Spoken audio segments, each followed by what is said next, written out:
எல்லாருக்கும் வணக்கம். நல்லா இருக்கிறீங்களா? எல்லாம் சுகமா போகுதா? Vieux vedette, vous comprenez pas, hein? C'est du tamoul, d'accord? Bon, laissez-moi essayer dans une autre langue. Assalamu alaikum, halem dekum atmana'an, takuno bihayr. C'est de l'arabe, c'est ça. Vous n'êtes pas tous arabes à Aubervilliers? Bon, dans quelle langue dois-je vous parler alors? L'allemand? Oui. Bon. Oui. Je pense qu'il n'y a que Ralph qui comprendrait. Non, willkommen. L'anglais peut-être? Oui, j'avoue, je vais laisser ça. Je vais laisser ça pour l'école, hein. Bon, je suppose que la seule langue dans laquelle on puisse tous communiquer, c'est le français. Donc c'est parti. Alors, la moindre des choses, quand même, c'est de me présenter. Je m'appelle Subhata. Écoutez bien. T-H-I-L-L-A-I-C-H-I-V-A-N. C'est mon nom de famille. Ça comporte toutes les lettres de l'alphabet et ça se prononce Kileshiva. Je vais vous donner un indice pour reconnaître les Tamouls dans la rue. Vous leur demandez leur nom de famille. Si leur nom de famille comporte plus de 15 lettres, c'est sûr que c'est un Tamoul. Et vous êtes sûr, je vous rassure que vous êtes sûr, que vous trouverez aucun Tamoul avec le même nom de famille. C'est pas comme les Camara, les Benchenouf ou les Wang. D'accord? D'habitude, celle qui se présente à ma place, c'est une jeune femme comme moi. C'est la présidente du conseil local des jeunes d'Aubervilliers. Vous la connaissez tous maintenant sur Aubervilliers, c'est Mirette Benyamin. Elle n'est pas franco-tamoule comme moi, c'est une franco-égyptienne copte. Pas de chance pour elle, hein, tout le monde ne peut pas être parfait comme moi. Mais bon, blague à part, heureusement qu'on est tous différents et qu'on a chacun sa propre culture. En parlant de notre présidente, elle nous rejoindra plus tard. Donc je me tiens à sa place aujourd'hui en espérant être à la hauteur. Ne vous inquiétez pas, je ne risque pas d'être très longue, je tiens seulement à vous dire quelques mots. Ça fait maintenant presque 2 ans que je suis au conseil local des jeunes. Et si je vous dis que j'ai connu les 160 origines présentes à Aubervilliers, vous me croyez? Est-ce que c'est bien ça, Carlos, 160 origines? 161. 161, d'accord. De toute façon, je dis que la vérité, hein, rien que la vérité. Donc, la question, elle semble évidente. Comment le CLJ parvient à vivre ensemble avec des jeunes de type français, mais en chacun leurs différences? On est tous différents, ça c'est clair. J'avoue que de l'extérieur, vous pourrez vous dire que c'est complexe. Mais de l'intérieur, je vous promets qu'il n'y a rien de plus normal que ça.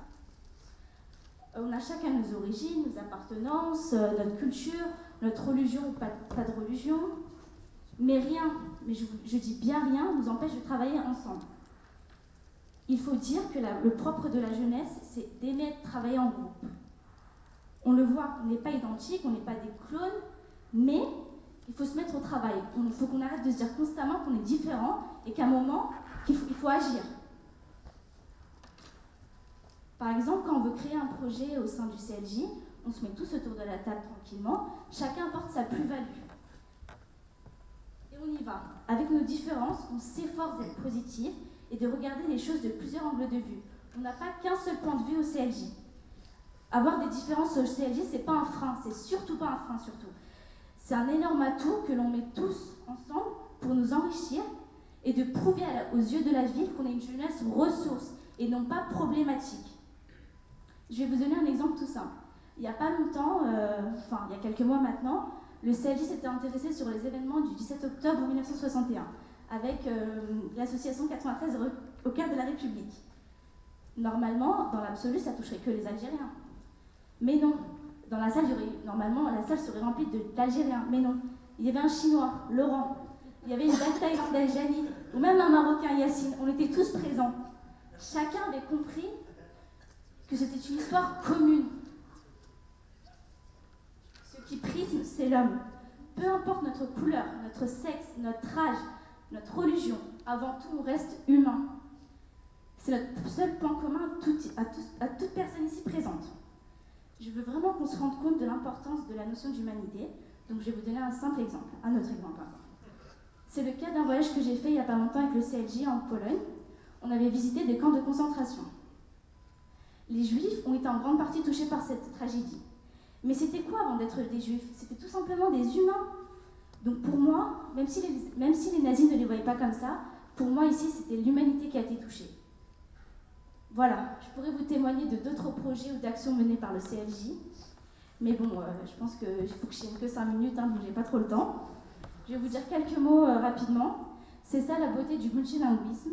Nous vivons de façon naturelle, en tout cas pour nous les jeunes.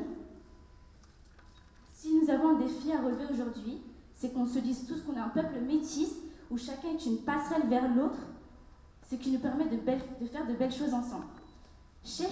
Un merci en chinois pour la route. Je vous remercie d'être tous présents et de m'avoir laissé la parole.